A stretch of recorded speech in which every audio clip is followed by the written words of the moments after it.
Hey everybody, welcome to a brand new episode of Tomb of Terrors with me, Old Man Brad. Whether you are new to the show or returning for another episode, thank you so much for giving me a listen. If you love the show, drop me a review on your favorite podcast app or become a patron, patreon.com/oldmanbrad. And make sure you follow me over on Letterboxd. Just look up Old Man Brad so you can see all the watches that I do over there. So this episode, I'm going to be recapping my watches for the Screamfest Film Festival. Screamfest just finished on October 16th. It ran from October 7th to the 16th in Los Angeles. It was this 25th anniversary of the festival. I covered it last year. I didn't do as many watches for it last year. I don't think I did an episode on it. But this year, I watched a total of 12 movies for the festival. Wide range of films that there are a few of these watches that just didn't hit. But I'm going to recap all of my watches, all 12 films, let you know which ones I absolutely loved, which ones were kind of misses, some in the middle of the road. Before we dive into all of that, I just want to say if you are in the Cincinnati area, come out to Frightful Fridays on the third Friday of the month. I'm so thankful to be partnered with the Esquire Theater to host a horror screening each month. We just had a screening for Halloween 3 Season of the Witch. It was so much fun. It was awesome to see it up on the big screen. Next month, our November screening on November 21st is Fright Night from 1985. It is celebrating its 40th anniversary this year. So what better film to watch in November than Fright Night? It's going to be so much fun. Make sure you come out to the Esquire Theater. Let's have some fun. November 21st at 10 p.m. Let's watch a movie together. All right, let's dive into some Screamfest. So like I said, I watched 12 movies in total for it. And here are the 12 films I watched. I watched Dead by Dawn, Deathgasm II, Goremegeddon, Jimmy, The Red Mask, The Devil Whispered My Name, Affection, CognAItive, Dooba Dooba, Sword of Vengeance, Pitfall, Shed, and Damned If You Do. Overall, it was a pretty successful festival. I enjoyed most of the films. There were a couple that just kind of missed the mark overall for me. Let's start with Dead by Dawn. A group of actors is summoned to a theater to bring to life a play by a renowned but reclusive playwright. What begins as an artistic endeavor quickly spirals into a chilling struggle for survival from a ruthless murderer. Right up at the start, Dead by Dawn, the mask in this movie was pretty damn cool. It was this mask, and it was all eyeballs over it. And it was wild looking. It looked so cool. I would have loved to have more of the mask and the killer on screen. There are some bloody kills in this, and you can see a ton of Giallo-influenced moments within this. I mean, there are scenes that are taken out of some Giallo films like Opera. I really dug the atmosphere of this. It had some good kills. I love that Giallo feel to it. I love the mask. But honestly, by the time we got to the end, it was just overall just an okay film, and it felt like it almost felt like very forgettable. It's one of those films you'll watch it and go, oh, okay, that was fun. I enjoyed it, but then just kind of forget about it. Like, I will tell you, this is one of the first ones I watched as part of the festival. And until, I was getting ready to do this episode, I was like, oh yeah, I did watch that. It looks cool. It looks great. It has some great kills, great bloody effects. The Giallo influence is awesome. The mask is kick-ass. But it's just okay. So I can't fully say rush out and see Dead by Dawn when it lands. Add it to a watch list of something that, if it hits streaming, check it out. Next, we're going to talk about Deathgasm II, Goremegeddon. After failing to reform his heavy metal band Deathgasm for a battle of the bands to win back his girlfriend, Brody decides to use black magic to raise his ex-band members, Zach and Dion, from the dead. However, his resurrected friends become unpredictable and dangerous, leading to chaos in the town. So this is a sequel to Deathgasm that came out in 2015. And if you've seen the first Deathgasm, it's just a wildly entertaining horror comedy about this band. He gets this music that he plays and ends up summoning the dead, and chaos ensues. It's hilarious. It's bloody. It's so much fun. Deathgasm 2 is one of those that I was really looking forward to seeing because I love the first one. And I was like, this one just looks like more of the same. Let's have fun. And I'll tell you, this is exactly what I wanted it to be.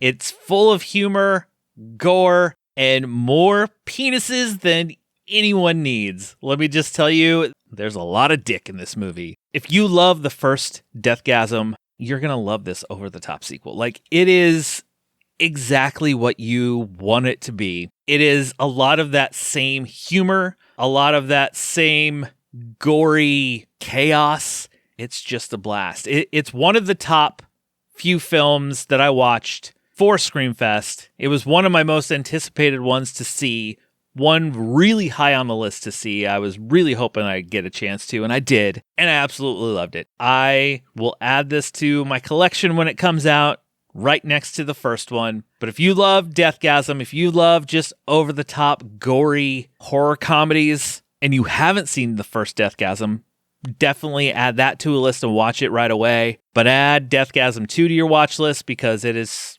just fun. So much fun. Next up is Affection.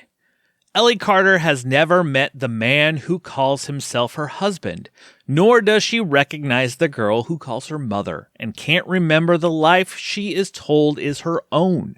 Afflicted by violent seizures that reset her memory without warning, she is trapped in a cyclical nightmare, struggling to uncover the horrifying truth of existence before she forgets it all over again. This movie stars Jessica Rothe from the Happy Death Day movies.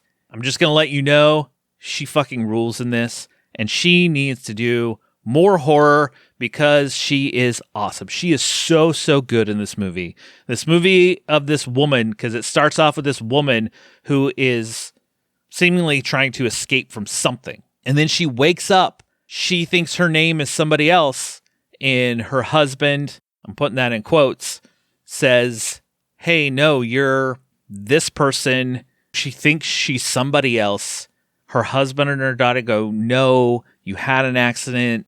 We're trying to get you to remember. And as we go through this story, you find out more and more as the story kind of gets darker. It has some very Cronenberg-esque scenes to it. Think Existenz, stuff like that, that add a nice little twist to it. In pieces, the film is semi-predictable, but then not, if that makes sense. It builds up to an ending that is satisfying, but also just Jessica Rothe in this does a fantastic job with this character, this woman who is just trying to find out what is the actual truth. Is she who she thinks she is, or is she who these other people say she is? This is another one that I recommend to add to a watch list when it comes out. Watch for Affection. I think coming out soon. Not only is it an enjoyable movie, it's highly, highly recommended for Jessica Roth's performance in this movie alone. All right, let's move on to Shed. Mia, a courageous 10-year-old girl who is locked in a shed, must survive inconceivable odds whilst trying to discover what happened to her family. This movie, for a lot of the runtime, is very self-contained in one location in this shed. This girl gets locked in a shed. What happens is it's kind of a home invasion. This killer comes, kills her whole family. She has no idea. Like, she falls asleep in the shed. You know, they're playing this game. She gets locked in, and then her whole family gets murdered. And it all plays out. This girl, a lot of the times, looking through cracks in a door, small windows of, hey, there's people at the house. They're not the good people. And then it turns into this cat and mouse, I have to get away, a fight for survival. The young girl in this movie, played by Manny Shanks, she is fantastic in it. She does a great, great job. This little girl trying to get away as her whole family has just been murdered. That side of it, I mean, it's heartbreaking as she finds out more and more, and she, sees what happened to them. There's some bloody kills in it. There is a lot of tense moments in it. And then there's this one scene. There's a scene. John Jarrett plays Mickey in Wolf Creek. He shows up as the traveling man. He has a small role. And just that little scene, I'm like, is this in the Wolf Creek universe? Because you have to see it. Put Shed on a watch list. You have to see it because the scene alone, it will make you think, oh, is he, I don't know, is it? You end up watching it and you think how I thought of the Wolf Creek universe piece. Let me know. Like I said, add Shed to a watch list. It is an entertaining, fun, horror, thriller, chase, fight for survival as this little girl just is trying so hard to get away from this sick, demented killer. Next up, let's talk about CognAItive with the AI in the middle, bold, or some titles it's hyphened with AI.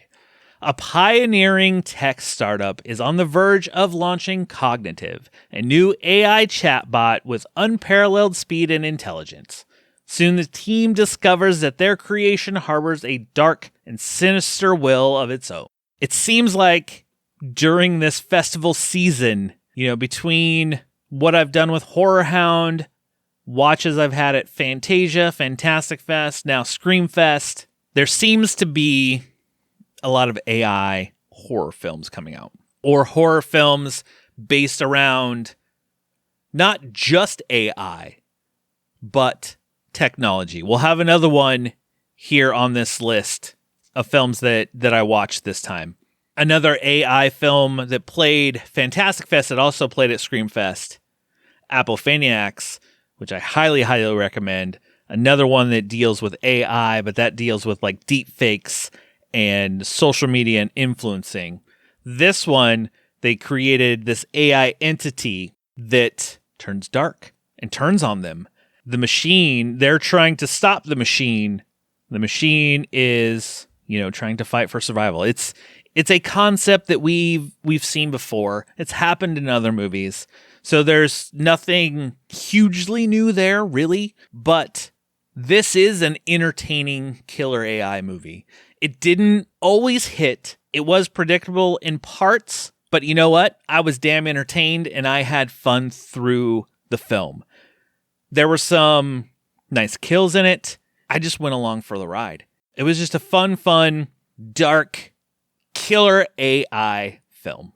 If you're looking for something entertaining, something that's just going to be a fun watch, a fun, entertaining killer machine movie, add CognAItive to that watch list. I think it'll just entertain you for that, 90-ish minutes that it plays. We're going to kind of stay on the tech side, and we're going to talk about Jimmy. After the murder of her childhood friend, Delara returns to her hometown. Following a reunion with her friends, she starts to believe that the group is targeted through a haunted true crime podcast. When you listen, you meet the killer. Don't worry. This isn't a killer podcast. If you're listening to it, a killer's not going to come. But anyway, this is one that felt very familiar. This is kind of a haunted technology film. I watched The Curse during Fantastic Fest from Kenichi Ugana. The Curse was a curse and ghost through social media. This one, it kind of takes it to a different side of things and adds that cursed element or killer via a podcast. You listen to the podcast, Jimmy's going to come get you. You're listening to a podcast about Jimmy, about true crime and about the crimes he committed and everything else, and then he comes back. So between AI, haunted technology, and other things in the digital realm, I feel like that's kind of where we are at right now. I'm not surprised with the increases in AI and ChatGPT and all those others, all the assistants we have, everything out there, and how much AI is coming more and more and more into our worlds. We will probably see more AI and technology horror films as we go along.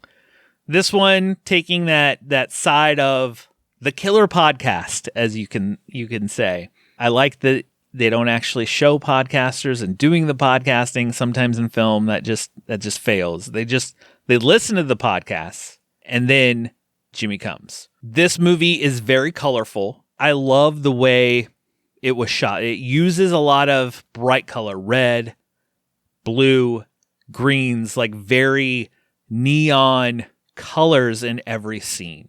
There's one kill. The way it is framed and the body is set up looks great. This movie, just like when I talked about Dead by Dawn, very giallo influenced, from the colors to some of the framing of the films and kind of the way some of the scenes play out feel very giallo.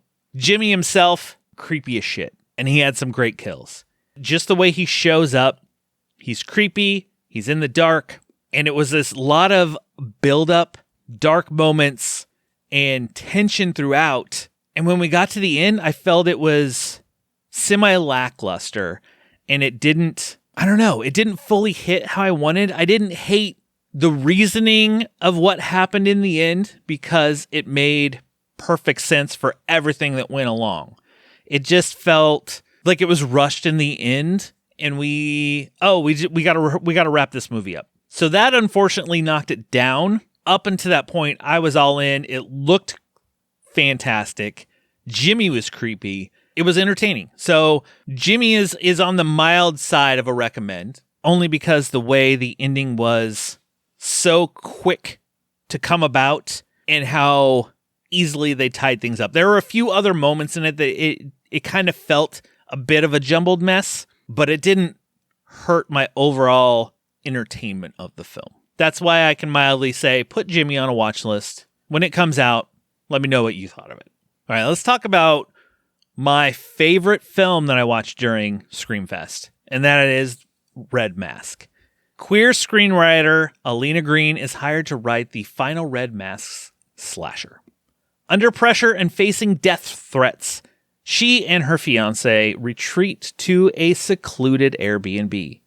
A twisted game spirals into a deadly fight when uninvited guests crash.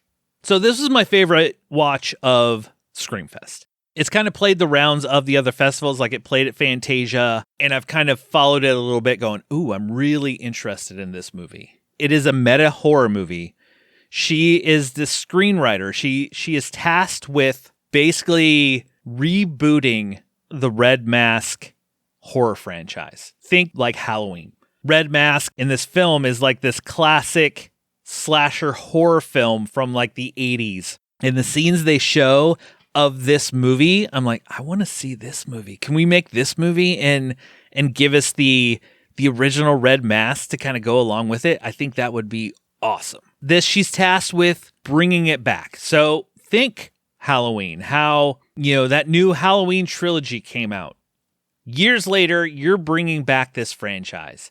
It is a meta horror movie. It's very self-aware. The writing in this is so, so good. Jumping on fans' reactions to sequels. She's getting death threats. She's getting hate on social media of, I can't believe you hired this person to reboot the franchise. They better not F it up. It better go this way, that way. And it deals with that fan reaction of not only sequels, doing remakes, requels, whatever you want to call them. They're at this Airbnb. They're trying to figure out the direction she wants to go. And they kind of play out some scenes of, okay, this is how I want to take this in a different direction. Some new people show up. There's this whole back and forth dialogue about sequels, remakes, the Red Mask, original films, taking it a different direction, what we should do. I was fully engaged with this. Like I said, the writing is so good. The dialogue is so good. The way it mixes the meta horror, fan reactions, the going about rebooting, redoing movies off of the classic movies, and then bringing in references to other horror films throughout. I think any horror fan will love picking out the Easter eggs and references to horror movies as they watch it.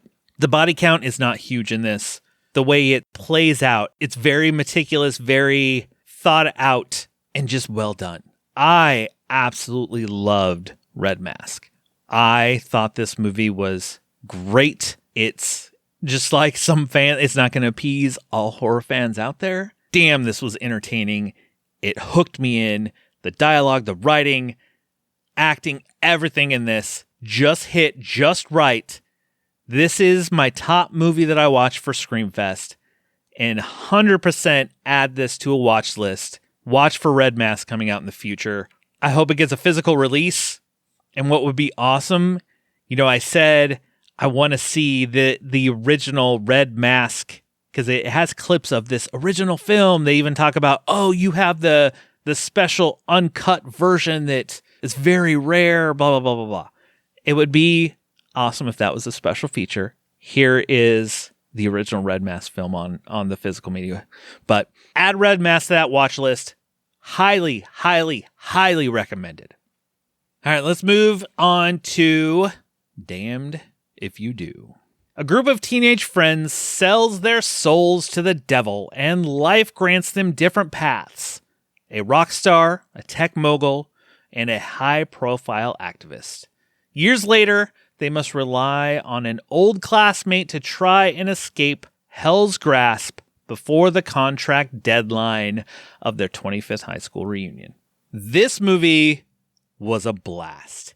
This one, I'm going to say right here, a double feature, Theater is Dead, that I watched for Fantastic Fest, that I absolutely love. It was my favorite film of Fantastic Fest. So much fun, horror comedy. That with this as a double feature would be chef's kiss, honestly. They would play so good together. This movie, you have these friends that sign a deal with the devil that in 25 years, he gets to return and he takes their soul. The humor in this, if you've ever seen Has Been Hotel, there are some comedic elements that made me feel of that, especially this demon that works for the devil, played by Harvey Guillén.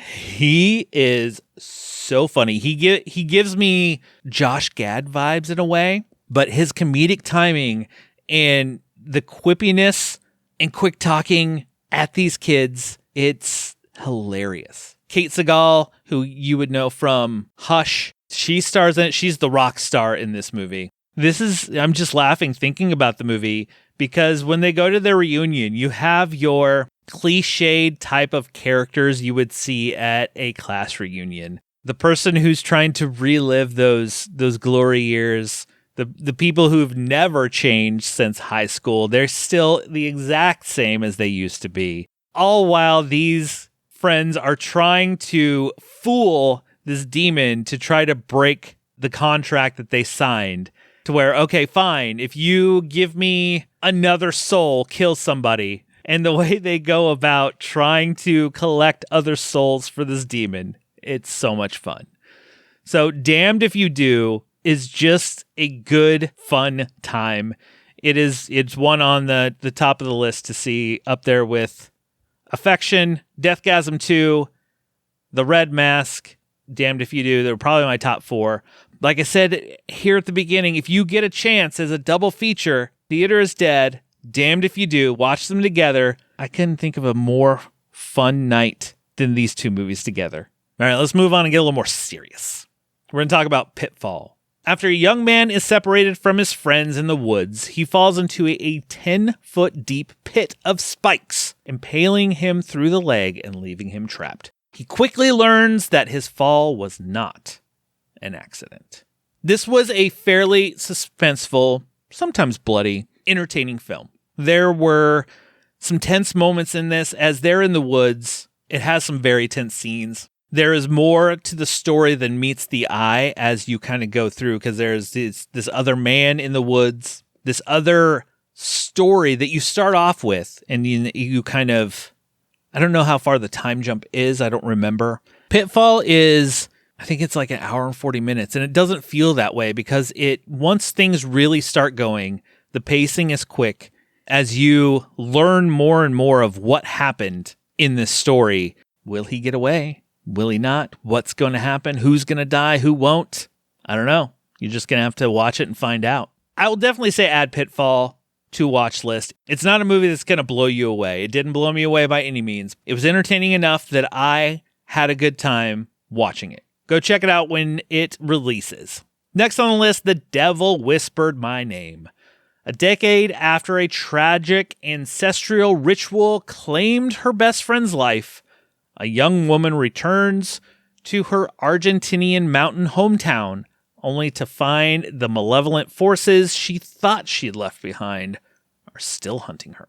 So this is one of the ones that I was like, it felt like the pieces were there, but the execution didn't fully land. It almost felt like pieces were missing, or something was missing out of it, because it just felt off.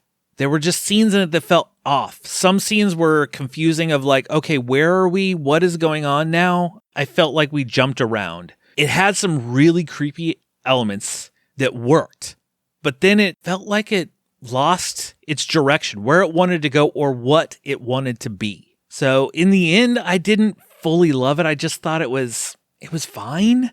It didn't hit or didn't land like I hoped it would, especially with some of the imagery you get, some of the creepy elements that we get throughout. It just felt jumbled, like a jumbled mess. This one, I don't want to say don't watch it, but go in cautiously, knowing if you add The Devil Whispered My Name to your list and you watch it, that it might, I don't know, maybe I missed something. Maybe I missed something in it, and it just didn't land for me. It felt like a jumbled mess that just wasn't executed well. All right, next up is Sword of Vengeance.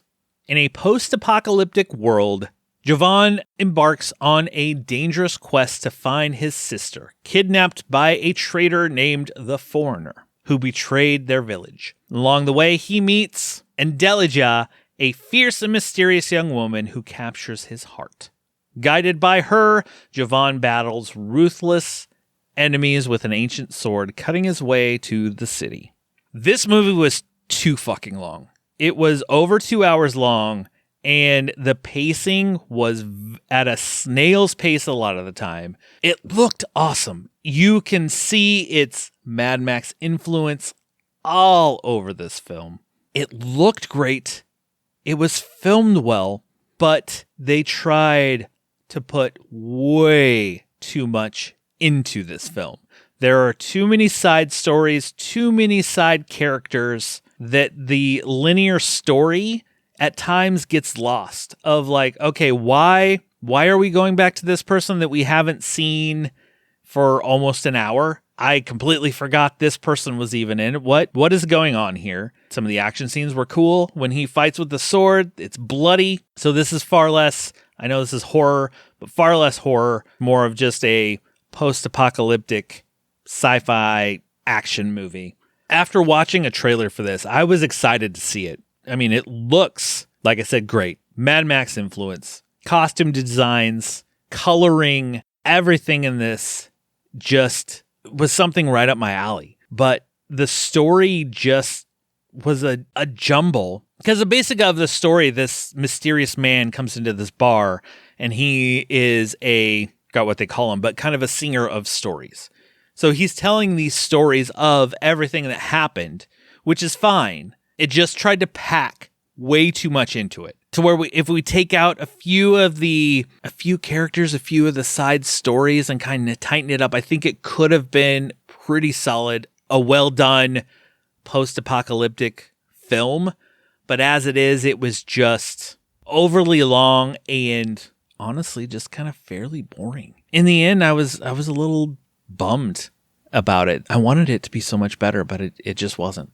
All right, that brings me to my last watch. The last film that I watched for Screamfest is a found footage film called Dooba Dooba.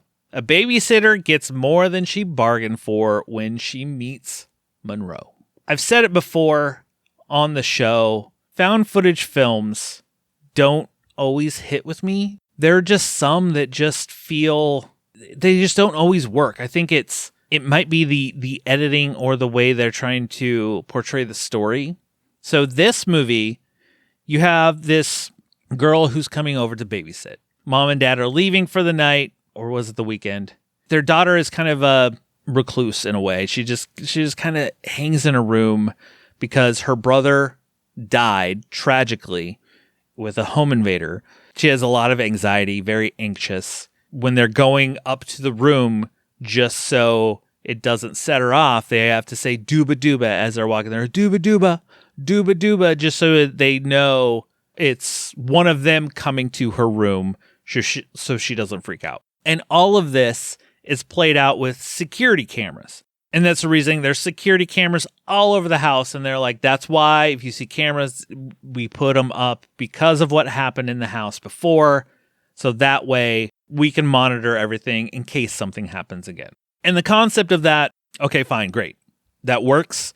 That gives me a reason why there's so many cameras, why there's everything is going on. But my problem with this is, one, it was dull. This is a movie that it felt, I don't know, it felt overly long to me. It just didn't hit. There were some cool moments in it that I enjoyed. I'll set that out there. There were a few moments in it that I enjoyed, but I think I would have liked it more as just a short film. Shorter runtime with this story contained in a smaller setting, not feature length.